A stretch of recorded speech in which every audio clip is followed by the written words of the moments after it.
something crazy like 66. Well, I can't remember if it was 60 or 60,000, or if it was 600,000 trucking jobs that would never be filled.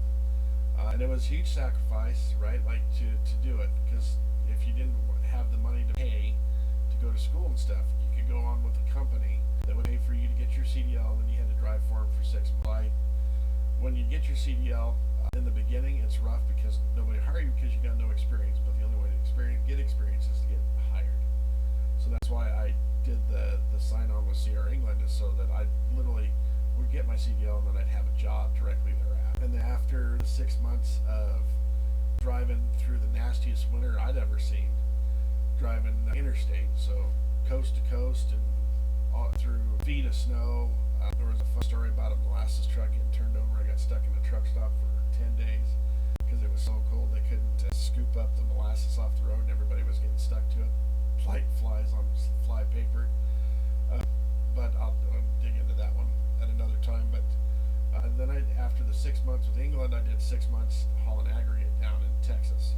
And in that 6 months, I didn't come home a single day. And of course, it caused all sorts of trouble with the marriage and stuff. When you don't come home, and the only thing you do is talk on the phone. The only thing you talk on the phone is how miserable everybody is, and so you did a lot of fighting and a lot of stuff like that. So I finally got a job, came back to Grand Junction. We decided that I was to better our situation with my oldest daughter.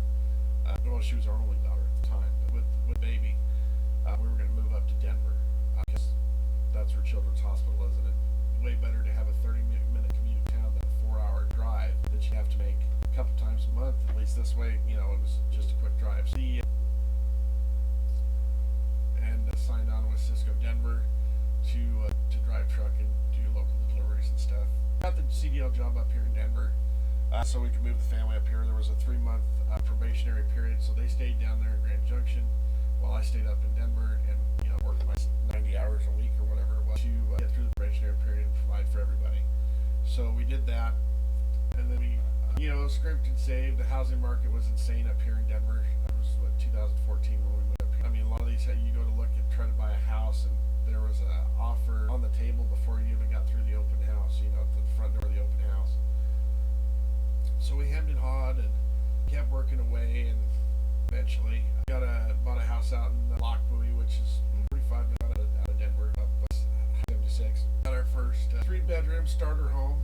The cost was, at the time, I think it was $30-something. But then COVID hit. I mean, like, if we couldn't have moved a week later in the month because the COVID shut everything down right after we moved. So then everything changed for everybody, except for me, because when you were at the time, I quit working at Cisco, moved to working for King Supers as a driver. It was like Thanksgiving for a year, and we did that. We just worked our butts off, and I did that for about 6 years. We took care of this, that, and the other, and and then some changes came along. The wife's uncle had an opportunity to go work for a utility company that I liked. The hours were better. I didn't have to, because when you worked at King Supers, every 6 months your job would change. So you would work for 6 months. You go to work at 10 o'clock at night, and then the next 6 months you go to work at 4 o'clock in the morning. And it was union, and everything was based on seniority. And if you wanted a stable position where you weren't changing a whole lot every 6 months, you had to do the job that nobody wanted, which was working in the